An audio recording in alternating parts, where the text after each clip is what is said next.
ತಮ್ಮೆಲ್ಲರಿಗೂ ಹಾರ್ದಿಕವಾದ ಸ್ವಾಗತ ಕರೆಯುತ್ತಾ ಇವತ್ತಿನ ವೇದಿಕೆಯ ಆಸೀನರಾದಂಥ ನಮ್ಮ ನಿಕಟಪೂರ್ವ ಅಧ್ಯಕ್ಷರಾದಂಥ ರವೀಂದ್ರ ಉಗಾರ್ ಅವರೇ, ಎಚ್ ಚಿತ್ರಿಗೆ ಅವರೇ ಮತ್ತು ಕಮಲೇಶ್ವರ ತಾಲೂಕಿನ ಕಾರ್ಯದರ್ಶಿಗಳಾದಂಥ ಪೂಜಾರಿ ಅವರೇ, ಈಗಿನ ಹಾಲಿ ಕಾರ್ಯದರ್ಶಿಗಳಾದಂಥ ಉದಯ್ ಕೋಟೆಳ್ ಅವರೇ, ಗ್ರಾಮೀಣ ತಾಲೂಕಿನ ನಿಕಟಪೂರ್ವ ಅಧ್ಯಕ್ಷರಾದಂಥ HK ಗುದಾಳ್ ಅವರೇ ಹಾಗೂ ತಿಕೋಟ ತಾಲೂಕಿನ ನೌಕರ ಸಂಘದ ಅಧ್ಯಕ್ಷರಾದಂಥ ಚೆನ್ನಯ್ಯ ಮಠಪತಿ ಅವರೇ, NPS ತಾಲೂಕಾ ಅಧ್ಯಕ್ಷರು ಜಿಲ್ಲಾ ಅಧ್ಯಕ್ಷರಾದಂಥ ಖಂಡೇಕರ್ ಸರ್ ಅವರೇ, ಅದೇ ರೀತಿಯಾಗಿ ನನ್ನ ಸೋದರರಾದಂಥ ರವೀಂದ್ರ ರಾಠೋಡ್ ಅವರೇ, ಎಲ್ಲರಿಗೂ ಮತ್ತೊಮ್ಮೆ ತಮಗೆ ಸ್ವಾಗತ ಬಯಸುತ್ತಾ ಇವತ್ತಿನ ಪತ್ರಿಕಾಗೋಷ್ಠಿಯನ್ನು ನಡೆಸಿಕೊಡಬೇಕೆಂದು ತಮ್ಮಲ್ಲಿ ಕೇಳಿಸಿಕೊಂಡು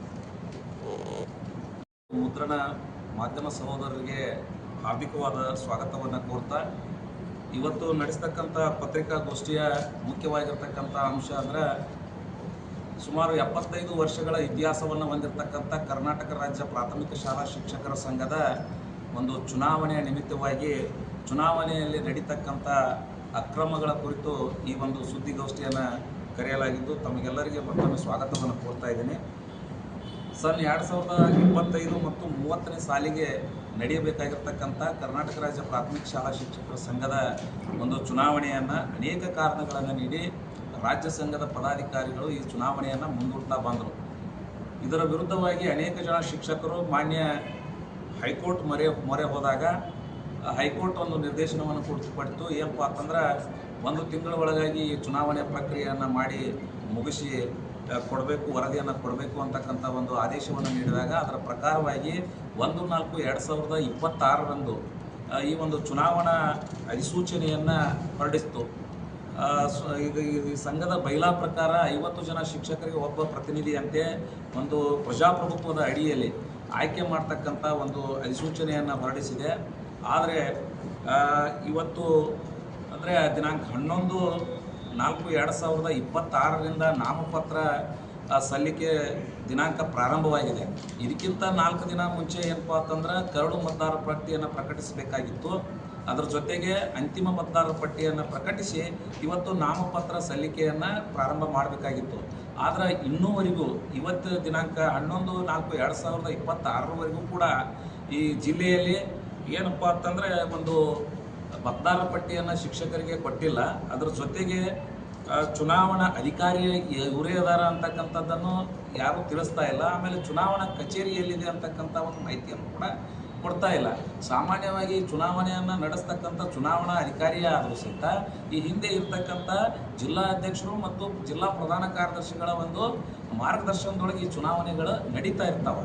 ಇದರ ಸಂಪೂರ್ಣ ಜವಾಬ್ದಾರಿ ಅವರಿಗೆ ಇರ್ತೈತಿ. ಅವರಿಗೆ ನಾವು ಕಳೆದ 2-3 ದಿನದಿಂದ ಸಂಪರ್ಕಿಸ್ಲಾಕತ್ತೀವಿ. ಅವರು ಮೊದಲಿಗೆ ನಮಗೂ ಏನೂ ಮಾಹಿತಿ ಇಲ್ಲ ಅಂತಕ್ಕಂಥ ಉತ್ತರಗಳನ್ನು ನೀಡಿದರು. ಕಳೆದ 2-3 ದಿನದಿಂದ ಏನು ಮಾಡಕತ್ತಿದ್ದಾರೆ ಅಂತಂದ್ರೆ ನಾವು ಯಾರೇ ಶಿಕ್ಷಕರು ಫೋನ್ ಮಾಡಿದ್ರು ಸಹಿತ ಆ ಫೋನ್ ಕರೆಯನ್ನು ಸ್ವೀಕರಿಸ್ತಾ ಇಲ್ಲ. ಇದರ ಮುಖ್ಯವಾಗಿರ್ತಕ್ಕಂಥ ಉದ್ದೇಶ ಏನಂತಂದ್ರೆ ಒಂದು ಈ ಅಧಿಕಾರವನ್ನು ಅಂದ್ರೆ ಈ ಒಂದು ಜಿಲ್ಲಾ ಅಧ್ಯಕ್ಷ ಸ್ಥಾನ ಆಗಿರ್ಬೋದು ಅಥವಾ ರಾಜ್ಯ ಅಧ್ಯಕ್ಷ ಸ್ಥಾನವಾಗಿರ್ಬೋದು, ಇದನ್ನು ಒಂದು ಶಿಕ್ಷಕರ ಮತಗಳನ್ನು ಪಡೆದು ನಾವು ಆಯ್ಕೆ ಆಗುವುದಿಲ್ಲ ಅಂತಕ್ಕಂಥ ಒಂದು ಉದ್ದೇಶದಿಂದ ಹೇಗಾದರೂ ಮಾಡಿ ವಾಮ ಮಾರ್ಗದಿಂದ ನಾವು ಅಧಿಕಾರವನ್ನು ಹಿಡಿಲೇಬೇಕು ಅಂತಕ್ಕಂಥ ಒಂದು ಷಡ್ಯಂತ್ರ ಅಂತಂದ್ರೆ ಪಾರದರ್ಶಕವಾಗಿರ್ತಕ್ಕಂಥ ಶಿಕ್ಷಕರ ಚುನಾವಣೆಗಳನ್ನು ನಡೆಸಬೇಕು. ಶಿಕ್ಷಕರ ನೋವು ನಲಿವುಗಳಿಗೆ ಸ್ಪಂದಿಸ್ತಕ್ಕಂಥ ನಾಯಕರು ಆಯ್ಕೆ ಆಗಬೇಕು ಅಂತಕ್ಕಂಥ ಒಂದು ಉದ್ದೇಶದಿಂದ ನಾವು ಇವತ್ತು ಒಂದು ಹೋರಾಟವನ್ನು ಮಾಡ್ತಾ ಇದ್ದೀವಿ. ತಮ್ಮ ಮೂಲಕ ಅವರಿಗೆ ಎಚ್ಚರಿಕೆಯನ್ನು ಕೊಡಲಿಕ್ಕೆ ಇಷ್ಟಪಡ್ತಾ ಇದ್ದೀವಿ. ತಾವು ಏನಾದರೂ ಪಾರದರ್ಶಕವಾಗಿ ಚುನಾವಣೆಯನ್ನು ನಡೆಸದೇ ಇದ್ರೆ ಈಗ ಇವತ್ತು ನಾಳೆ 2 ದಿನ ನಾಮಪತ್ರ ಸಲ್ಲಿಕೆಗೆ ಸಮಯ ಐತಿ. ಇನ್ನೂ ಕೂಡ ಏನು ಕೊಟ್ಟಿಲ್ಲ, ಮತದಾರರ ಪಟ್ಟಿಯನ್ನು ಕೊಟ್ಟಿಲ್ಲ. ಇದೇ ರೀತಿ ನೀವು ಮುಂದುವರೆದ್ರೆ ಈಗಾಗಲೇ ನಾವು ಜಿಲ್ಲಾ ಉಸ್ತುವಾರಿ ಸಚಿವರ ಗಮನಕ್ಕೂ ಸಹಿತ ಈ ವಿಷಯವನ್ನು ತರ್ತಾ ಇದ್ದೀವಿ. ಅದರ ಜೊತೆಗೆ ಹೀಗೆ ಆದರೆ ಸುಮಾರು 2,50,000 ಶಿಕ್ಷಕರನ್ನು ಒಳಗೊಂಡಿರ್ತಕ್ಕಂಥ ಸಂಘಟನೆ ಇವರು ಮಾಡ್ತಕ್ಕಂಥ ನಿರ್ಧಾರಗಳಿಂದ ಮತ್ತು ಸರ್ವಾಧಿಕಾರ ಮನೋಭಾವನೆಯಿಂದ ಇವತ್ತೆಲ್ಲ ಬೇರೆ ಬೇರೆ ಶಿಕ್ಷಕರು ಏನಾಗ್ತಾ ಇದ್ದಾರೆ ಅಂತಂದರೆ ಈ ಸಂಘಟನೆಯಿಂದ ಹೊರಗೆ ಬಂದು ತಮ್ಮದೇ ಆಗಿರ್ತಕ್ಕಂಥ ಸಂಘಟನೆಯನ್ನು ಕಟ್ಕೊಂಡು ಇವತ್ತು ಕೇವಲ ಏನಪ್ಪ ಅಂತಂದ್ರೆ 1,50,000 50,000 ಶಿಕ್ಷಕರು ಮಾತ್ರ ಏನಪ್ಪಾ ಅಂತಂದ್ರೆ ಈ ಸಂಘಟನೆ ಒಳಗೆ ಉಳಿದಿದ್ದಾರೆ. ಬಹುತೇಕ ಇವರು ಇದೇ ರೀತಿಯಾಗಿ ಮುಂದುವರೆದ್ರೆ ಈ ಸಂಘದ ಒಂದು 75 ವರ್ಷಗಳ ಇತಿಹಾಸವನ್ನು ಹೊಂದಿರತಕ್ಕಂಥ ಸಂಘದ ಅವನತಿ ಇದೇ ಒಂದು ಕೊನೆಯ ಚುನಾವಣೆ ಮುಖಾಂತರ ಈ ಸಂಘವನ್ನ ನಿರ್ನಾಮ ಮಾಡ್ತಕ್ಕಂಥ ವ್ಯವಸ್ಥಿತವಾಗಿರ್ತಕ್ಕಂಥ ಷಡ್ಯಂತ್ರ ಹಿಂದಿನ ರಾಜ್ಯಾಧ್ಯಕ್ಷರಾಗಿರ್ತಕ್ಕಂಥ ಚಂದ್ರು ನುಗ್ಲಿ ಅವರು ಮತ್ತು ಅವ್ರ ತಂಡ ಮಾಡ್ತಾ ಇದೆ. ಅದಕ್ಕೆ ಈ ಒಂದು ಸಂಘಟನೆಯನ್ನು ಉಳಿಸಿ ಬೆಳೆಸಬೇಕಾಗಿತ್ತು ಅಂತಂದ್ರೆ ಪಾರದರ್ಶಕವಾಗಿರ್ತಕ್ಕಂಥ ಚುನಾವಣೆಗಳು ನಡೀಬೇಕು ಅಂತೇಳಿ ಈ ತಮ್ಮೆಲ್ಲ ಮಾಧ್ಯಮದ ಮೂಲಕ ನಾನು ಆಗ್ರಹಿಸ್ತಾ ಇದ್ದೇನೆ. ರವೀಂದ್ರ ಉಗಾರ್, ನಿಕಟಪೂರ್ವ ತಾಲೂಕಾ ಅಧ್ಯಕ್ಷರು, ಕರ್ನಾಟಕ ರಾಜ್ಯ ಪ್ರಾಥಮಿಕ ಶಾಲಾ ಶಿಕ್ಷಕ ಸಂಘ, ಬಬಲೇಶ್ವರ ಘಟಕ. ಎಲ್ಲಿದಾರ ಅನ್ನೋದು ಗೊತ್ತಿಲ್ಲ. ಬಟ್ ಆಯ್ಕೆ ಪಟ್ಟಿನೇ ಕೊಡ್ಬೇಕಂತ ವಿಚಾರ ಒಬ್ಬರು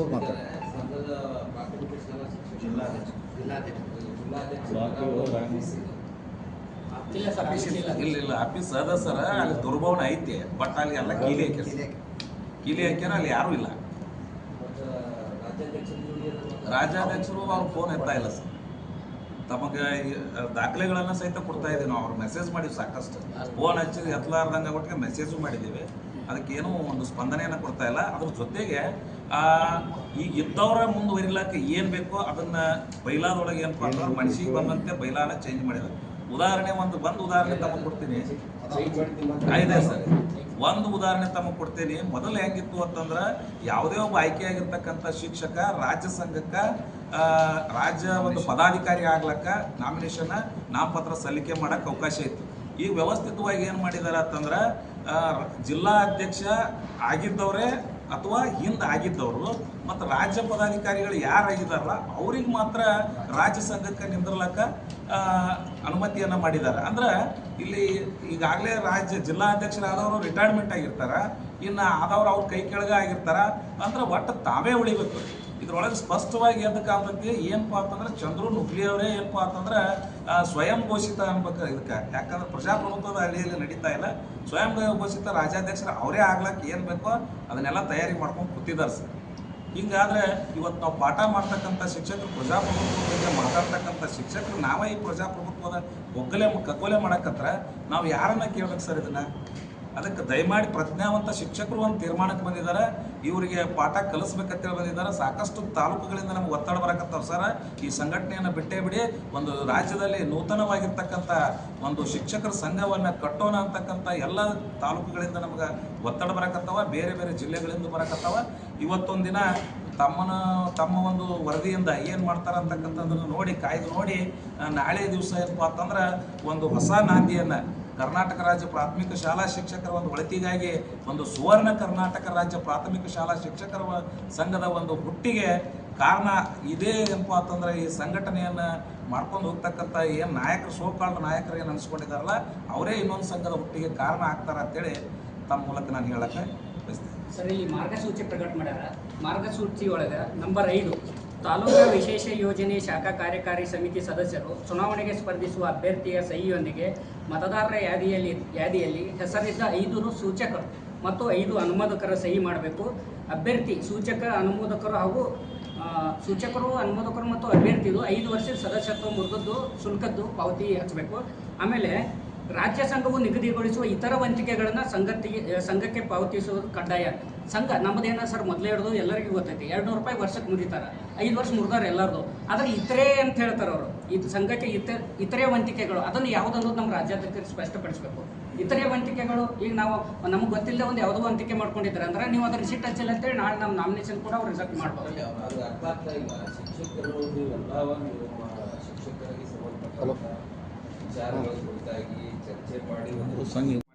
ಶಿಕ್ಷಕರಿಗೆ ಅವಕಾಶ ಮಾಡಿಕೊಡದೇ ಇದ್ರೆ ನಾವು ಮುಂದಿನ ನಡೆ ಏನಪ್ಪಾ ಅಂತಂದ್ರೆ ಈಗಾಗಲೇ ನಾವೆಲ್ಲರೂ ಏನಪ್ಪಾ ಅಂತಂದ್ರೆ ಮಾನ್ಯ ಜಿಲ್ಲಾ ಉಸ್ತುವಾರಿ ಮಂತ್ರಿಗಳ ಹತ್ರ ಹೋಗಿ ಈ ವಿಷಯವನ್ನ ಅವರ ಗಮನಕ್ಕೆ ತರ್ತೀವಿ. ಅದ್ರ ಜೊತೆಗೆ ಏನು ಒಂದು ಈ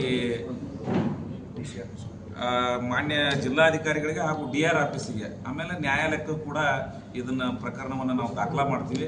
ಅದಕ್ಕೆ ಇದು ಯಾವುದೂ ಸಾಧ್ಯ ಆಗದೆ ಇದ್ರೆ ಈಗ ಮೊದಲೇ ಹೇಳ್ದಂಗೆ ಈಗಾಗಲೇ ಸಾಕಷ್ಟು ತಾಲೂಕುಗಳಿಂದ ಜಿಲ್ಲೆಗಳಿಂದ ಒತ್ತಡ ಬರಕತ್ತೈತಿ. ಯಾಕೆ ನಾವು ಇನ್ನೊಂದು ಹೊಸದಾಗಿರ್ತಕ್ಕಂಥ ಸಂಘಟನೆಯನ್ನು ಹುಟ್ಟಾಕಬಾರ್ದು ಅಂತಕ್ಕಂಥ ಚಿಂತನೆ ಕೂಡ ನಮ್ಮ ಮುಂದೆ ಬಂದಿದೆ. ಅದಕ್ಕೆ ಕಾನೂನಾತ್ಮಕ ಹೋರಾಟವನ್ನು ಮಾಡ್ತಾ ಇದ್ದೀವಿ.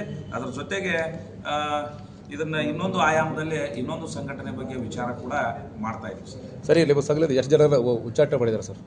ಇವತ್ತು ಉಚ್ಚಾಟನೆ ಮಾಡಿದ್ದು ಒಂದು ಮಾಹಿತಿ ಪ್ರಕಾರ ಸರ್, ಈಗ ಅಧಿಕೃತ ಮಾಹಿತಿ ಪ್ರಕಾರ ಇಂಡಿ ತಾಲೂಕಿನೊಳಗೆ 17 ಜನರನ್ನ ಉಚ್ಚಾಟನೆ ಮಾಡಿದ್ದಾರೆ. ಅಂದ್ರೆ ಮುಖ್ಯವಾಗಿ ಯಾರು ಚುನಾವಣೆಯನ್ನ ನಿಲ್ತೀರಿ ಅಂತ ಹೇಳಿದ್ರಿಂದ ಯಾರು ಶಿಕ್ಷಕರಿಗೆ ಅವ್ರ ಬೆಂಬಲ ಇರ್ತೈತಲ್ಲ ಅಂಥವ್ರನ್ನ 17 ಜನರನ್ನ ತೆಗೆದಿದ್ದಾರೆ. ಇಲ್ಲಿ ಕೂಡ ಏನ್ ಮಾಡಿದಾರೆ ಅಂತಕ್ಕಂಥದ್ದು ನಮ್ಮ ಪಟ್ಟಿ ಬಂದಾಗ ಗೊತ್ತಾಕೈತಿ, ಮತದಾರ ಪಟ್ಟಿ ಬಂದಾಗ ಗೊತ್ತಾಕೈತಿ. ಆದ್ರೆ ಇಲ್ಲಿ ನಮ್ಗೆ ಇನ್ನೂವರೆಗೂ ಇವತ್ತು ನಾಮಪತ್ರ ಸಲ್ಲಿಕೆ ಪ್ರಾರಂಭ ಆಗಿದ್ರು ಸಹಿತ ಇವತ್ತಿನ ದಿವಸ ಇನ್ನೂವರೆಗೂ ನಮಗೆ ಏನಪ್ಪ ಅಂತಂದ್ರೆ ಮತದಾರ ಪಟ್ಟಿ ಬಂದಿಲ್ಲ. ಯಾರ್ಯಾರು ತೆಗೆದಾರ, ಏನೇನು ಇಟ್ಟಾರ ಅಂತಕ್ಕಂಥದ್ದನ್ನ ಆ ಮತದಾರ ಪಟ್ಟಿ ಬಂದಾಗ ಮಾತ್ರ ನಮ್ಗೆ ತಿಳಿತೀವಿ. Okay sir.